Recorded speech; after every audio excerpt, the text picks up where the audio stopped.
Alhamdulillah, Alhamdulillahillazi ja'alana fi rasulillahi uswatun hasanah wa khataman nabi wa rasulihi ila yaumil qiyamah.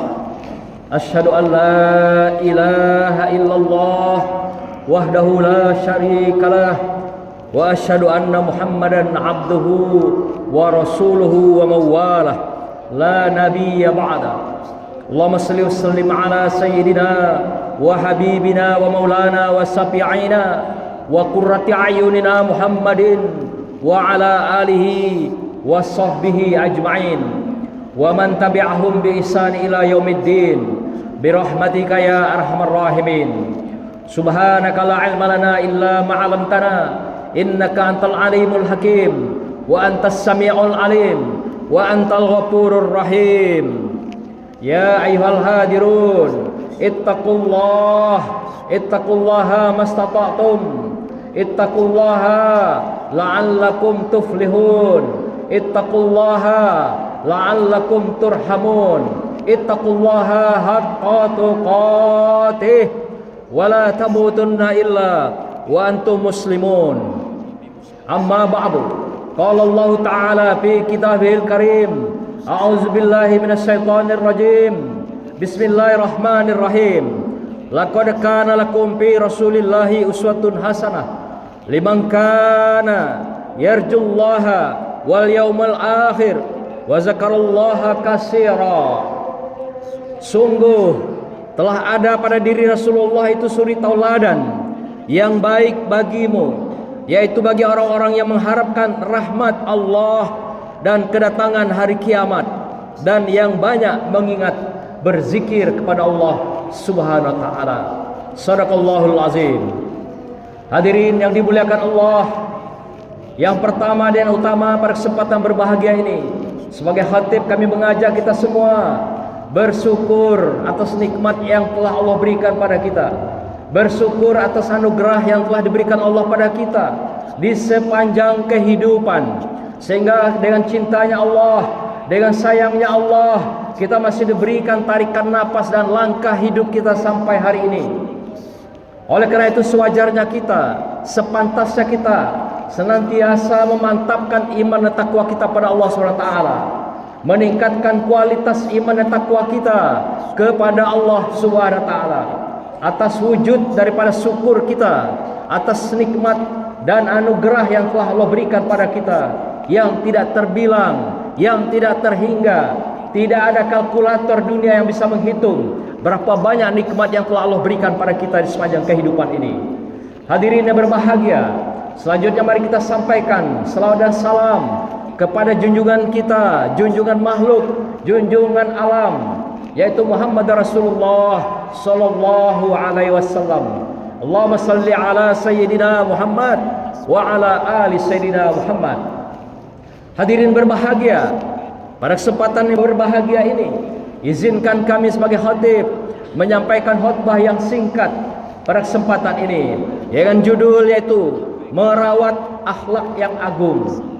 Hadirin yang berbahagia, keadaan kita, keadaan dunia hari ini telah memasuki suatu fase yang sangat luar biasa, dengan kemajuan teknologi, peradaban yang dikenal dengan globalisasi, dikenal juga dengan era digitalisasi. Yang lebih hebat lagi, hari ini kita berada dalam suatu masyarakat yang dikenal dengan masyarakat super cerdas. Artinya manusia sudah digiring, manusia sudah dikawal, manusia sudah dipandu oleh berbagai kehidupan mesin, kehidupan robot di dalam kehidupannya. Ada juga mengatakan kita hari ini adalah sudah berada pada masa-masa kemodernan atau modernisasi, di mana dikatakan kemajuan-kemajuan itu adalah merupakan kemajuan berpikir dari kehidupan setiap orang. Akan tetapi di tengah kemajuan yang luar biasa itu, kita merasakan pula tergerusnya, bergesernya nilai-nilai etika, moral dan akhlak di dalam kehidupan masyarakat. Karena ada yang memahami bahwasanya modern dan kemajuan-kemajuan teknologi yang telah mengantarkan manusia pada bagian kehidupan terdepan itu adalah hal-hal yang lebih pada meninggalkan budaya, lebih meninggalkan peradaban, meninggalkan daripada agamanya. Inilah pandangan-pandangan yang menyesatkan kehidupan masyarakat. Sehingga kehidupan manusia hari ini dengan merasa kemodernan, dengan dibimbing oleh teknologi, ilmu pengetahuan, sehingga teknologi itulah yang menjadi Tuhan-Tuhannya yang baru. Ketika kita ibadah, ketika kita berzikir, sangat-sangat tidak mampu kita berlama-lama. Paling-paling 5 sampai 15 menit. Tetapi coba kita ketika bermain gadget kita, HP kita, laptop kita bisa habiskan waktu kita sampai 24 jam. Inilah yang dikatakan orang-orang modern hari ini, mengatakan modernisasi, mengadakan teknologi-teknologi yang canggih, tetapi mereka sudah mengabaikan keberadaan ilahiyah di dalam kehidupannya. Mereka telah mengabaikan ketuhanan ilahiyah dalam kehidupannya. Mereka telah mengabaikan betapa akhlak, moral, dan keagamaan dalam kehidupannya, dan digantikan dengan teknologi-teknologi baru. Inilah yang dikatakan masyarakat modern telah banyak mengubah dirinya menjadi orang-orang yang syirik di dalam kehidupan, menggadikan Tuhan, menghilangkan Tuhan, menggantikan Tuhan dalam kehidupannya dengan teknologi-teknologi yang mereka gunakan di sepanjang hayat dan kehidupan.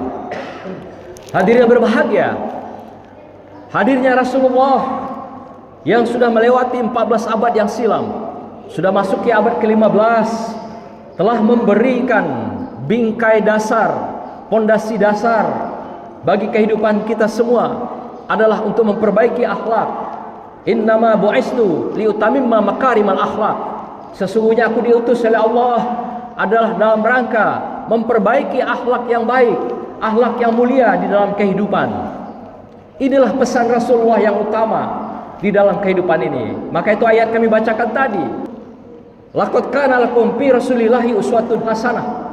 Bahwasanya sungguh telah ada pada diri Rasulullah itu yang kami utus, kata Allah, bahwa dirinya itu adalah merupakan suri tauladan bagi kehidupan kamu, suri tauladan kebaikan, tauladan kemuliaan, dan suri tauladan kesalehan. Dalam rangka apa? Dalam rangka kamu mencapai kebahagiaan dunia, keselamatan dunia, dan kebahagiaan serta keselamatan di akhirat. Inilah tujuan Allah menghadirkan Rasulullah sebagai khatamun nabi, nabi yang terakhir, penutup, dan rasul yang terakhir, rasul yang penutup dalam kehidupan kita. Tetapi inilah yang sudah kita rasakan hari ini. Anak-anak kita, keluarga kita telah menggantikan berbagai budaya, peradaban hari ini dengan kehidupan gadget, teknologi yang mutakhir. Sehingga kita lihat jarang sekali masjid diisi dengan pengajian-pengajian anak-anak, pengajian-pengajian ibu-ibu dan bapak-bapak. Jarang sekali pendidikan-pendidikan menjadi sokok guru utama dalam keluarga, di masyarakat. Ini semua adalah tantangan bagi kita, di mana bergesernya akhlak ini dalam masyarakat. Belum lagi kehidupan kita yang kita tandai hari ini adalah krisis-krisis kejujuran, di mana kita memberikan amanat pada orang per orang, pimpinan, kelompok, komunitas, sampai pimpinan masyarakat dan bangsa ini. Kita menyaksikan hari per hari hilangnya kejujuran itu dalam kehidupan. Demikian juga hilangnya akhlak amanah. Mereka telah diberikan amanah, tapi banyak sekali mereka mengingkari amanah itu. Tidak sesuai apa yang diamanahkan dengan apa yang dilaksanakan. Pun begitu juga mereka tidak menunaikan tablighnya, komunikasinya, tidak mengatakan yang benar secara benar, tidak mengatakan yang benar secara jujur, tidak menyampaikan yang benar dengan sebenarnya, dengan sesungguhnya. Demikian juga mereka yang sudah kita amanahkan dan sudah ditunjuk sebagai pemimpin, tidak sedikit juga mereka tidak patonah, tidak cerdas di dalam merespon, di dalam menangkap aspirasi, keinginan masyarakat untuk melepaskan berbagai kesulitan hidup, melepaskan berbagai krisis, dan melepaskan berbagai masalah-masalah yang timbul dan berkembang dalam masyarakat. Inilah fenomena-fenomena yang kita saksikan hari ini, baik secara nasional, di daerah, demikian juga secara global. Telah mulai tergerus akhlak-akhlak ini di dalam kehidupan. Tidak ada jalan lain kalau kita ingin selamat di dunia dan akhirat. Tidak ada jalan lain untuk kebahagiaan dunia dan akhirat. Tidak ada jalan lain untuk kedamaian dunia dan akhirat. selain kita kembali kepada bingkai agama yang telah dibawa 15 abad yang silam oleh Rasulullah Sallallahu Alaihi Wasallam sebagai uswah dalam kehidupan kita. Seorang orientalis barat mengatakan, Michael Hart, Rasulullah Nabi Muhammad Sallallahu Alaihi Wasallam ditempatkan pada tempat yang pertama, level pertama dari 100 tokoh yang paling berpengaruh di dalam sejarah kemanusiaan. Mengapa Rasulullah diletakkan sebagai orang yang pertama? Dia memberikan 4 kriteria betapa Rasulullah dijadikan orang nomor 1 di dalam penelitiannya. Yang pertama adalah originalitas agama Islam itu sendiri namanya, yang mulai diberikan oleh Allah SWT dari semua nabi dan rasul sampai Rasulullah SAW tidak berubah. Inna dina indallahi Islam, sesungguhnya agama di sisi Allah adalah Islam. Yang kedua dikatakan bahwasanya originalitas isi dari kandungan ajaran yang disampaikan Rasulullah tidak berubah, mulai dari Adam sampai nabi-nabi berikutnya, Musa, Ibrahim sampai Nabi Isa alaihissalam. Tidak ada perubahan dalam Al-Quran. Malah semua kitab-kitab yang terdahulu malah termuat semua dalam Al-Quran secara benar dan dijaga dan terjaga dengan baik sampai hari ini. Yang ketiga, percepatan perkembangan Islam dimanapun di belahan dunia ini, baik pada masa Rasulullah, masa sahabat sampai hari ini, sudah membelah dunia, membelah benua. Hampir semuanya bangkit berkembang. Begitu cepatnya Islam ini, dan dengan konsisten diajarkan oleh siapapun dan dimanapun di belahan bumi ini, sehingga hari ini kita melihat penduduk dunia sudah mendekati 7 miliar dan penduduk Islam adalah hampir 2,5 sampai 2,7 miliar. Hadirin berbahagia, dengan ajaran Islam, dengan akhlakul karimah yang telah menjadi uswah dalam kehidupan, tidak ada keraguan di dalamnya. Karena Rasulullah menjalankan misi kerasulan sama dengan rasul-rasul sebelumnya. Maka dikatakan la nufarriqu baina hadim min rusulih, tidak ada perbedaan nabi-nabi dan rasul sebelumnya yang dibawa oleh para nabi. Demikian juga sampai pada Rasulullah tidak ada beda. Inilah akhlak yang luhur itu. Sehingga Allah katakan, wa innaka la'ala khuluqin azim. Sesungguhnya akhlak Rasulullah itu, akhlak Muhammad itu adalah akhlak yang agung. Kalaulah Allah mengatakan yang maha agung, kemudian dia mengatakan kekasihnya Rasulullah itu adalah agung, pernyataan dari Tuhan bahwasanya akhlak Rasulullah itu betul-betul agung. Bukan saja mulia, tapi agung, kata Allah. Jadi bukan saja karimah, akhlakul karimah, tapi akhlak yang azim. Tidak ada jalan kembali kita selain daripada kembali pada akhlak yang azim itu. Mengapa dikatakan azim itu? Apa yang diucapkan, apa yang diperlakukan Rasulullah, semuanya adalah bicara wahyu dari Allah Subhanahu wa taala. Wala yantiqu 'anil hawa in huwa illa wahyu yuha. Tidaklah Muhammad itu bicara dengan hawa nafsunya, dengan semaunya sendiri, dengan kehendaknya sendiri, tidak.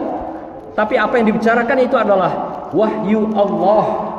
Apa yang ditunjukkan dalam kehidupan perilakunya adalah wahyu Allah. Tidak ada yang salah, tidak ada yang kurang dari uswah Rasulullah di dalam akhlak yang ditunjukkan, baik ketika dia masih hidup sampai umatnya hari ini kita semua.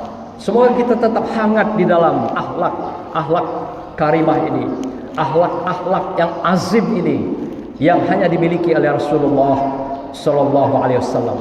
Karena dengan begitulah kita bisa hidup selamat di dunia ini dengan akhlakul karimah, akhlakul azim, akhlak yang telah dicontohkan Rasulullah Sallallahu Alaihi Wasallam, baik dalam ketaatan, dalam membangun iman dan takwa pada Allah, demikian juga dalam bersyukur dan berzikir kita pada Allah.